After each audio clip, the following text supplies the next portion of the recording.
Chers KDInotes, bonjour. Soyez les bienvenus sur KDIvox. Ici, informer, sensibiliser et donner la parole, c'est notre engagement. Le bulletin d'information hebdomadaire vous est présenté par Monsieur Christian Steve Singa.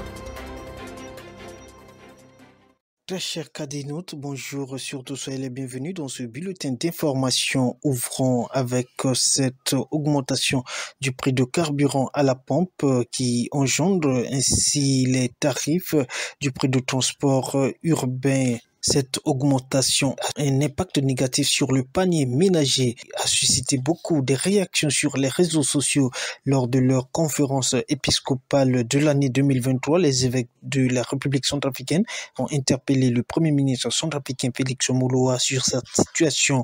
En réponse, le chef du gouvernement centrafricain a précisé que ces augmentations font suite aux multiples cas d'incendies dans la capitale. Vous savez, il y a eu des incendies, il y a eu des cas graves. Donc aujourd'hui, les mesures qui sont prises, c'est pour ramener de l'ordre. Et maintenant, les efforts du gouvernement, le gouvernement appréciera et nous poursuivons donc les échanges avec tous les partenaires sociaux.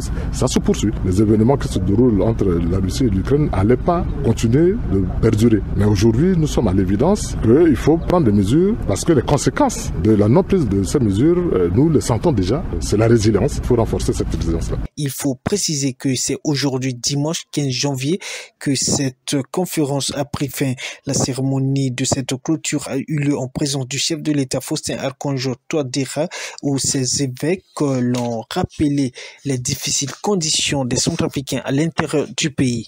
Autre fait de l'actualité nationale, c'est la disparition d'un corps sans vie le mercredi dernier à l'hôpital de l'Amitié de Bangui.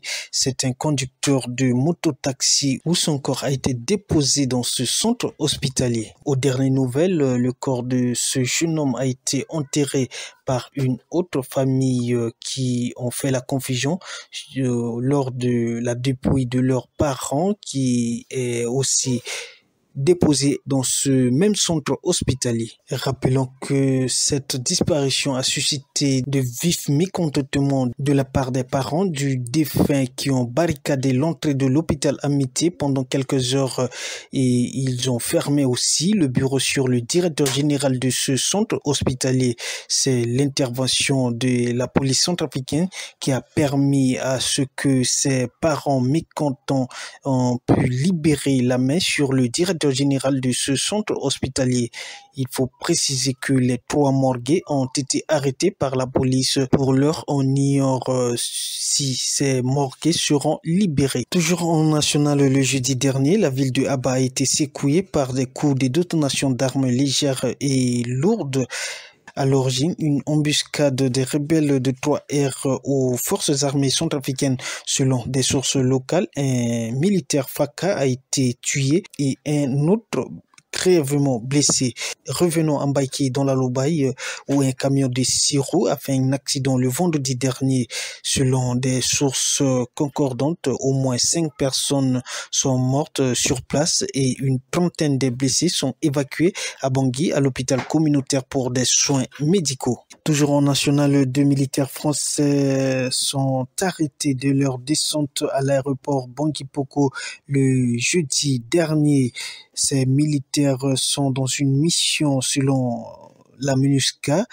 Ces militaires sont conviés pour une formation de renforcement de capacité aux troupes rwandaises basées ici en Centrafrique dans le compte de la MINUSCA. Ils ont été libérés le vendredi dernier. Parlons cette fois-ci du bilan à mi-parcours du contrôle physique des agents de l'État.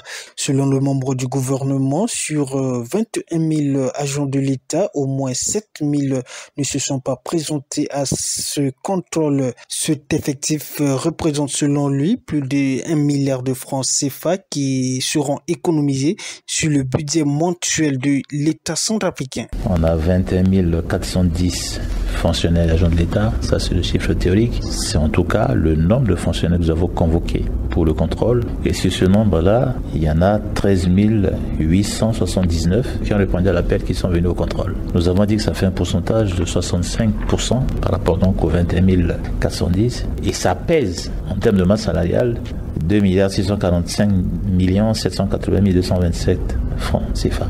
Le chiffre de 2 milliards, ça réfère aux gens qui sont déjà venus faire le contrôle. C'est-à-dire qu'aujourd'hui, moi, en tant que patron de la fonction publique, je suis en mesure de justifier 2 milliards 645 millions que l'État sort parce que les gens sont venus au contrôle. Ils ont présenté des actes administratifs qui leur donnent la qualité de fonctionnaire, soit un décret de nomination, soit un arrêté d'intégration de la fonction publique. Voilà ce que dit ce texte. Et je dis donc que les 35% qui restent, c'est-à-dire 7531 fonctionnaires qui ne sont pas venus au contrôle, eux, ils représentent une masse salariale de 1 milliard 182 millions 690 542 francs CFA. Voilà la vérité. Enfin, l'ouverture ce 12 janvier de la semaine de la jeunesse qui prendra fin le 18, toujours de ce mois de janvier.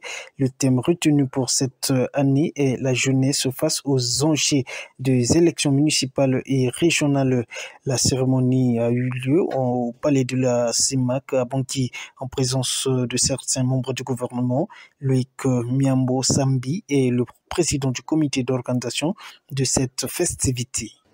Depuis 2011, après la mise en place du premier bureau du Conseil national de la jeunesse, la journée des martyrs a été mise entre parenthèses et remplacée par la semaine nationale de la jeunesse, une sorte de semaine culturelle qui prend fin le 18 janvier.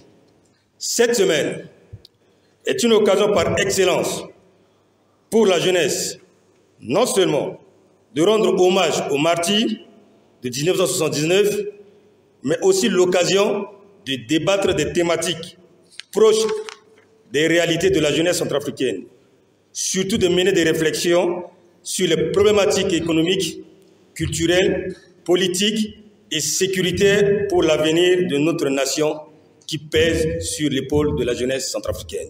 Ainsi prend fin ce bulletin d'information de ce 15 janvier 2023. Quant à moi, je vous donne rendez-vous la semaine prochaine.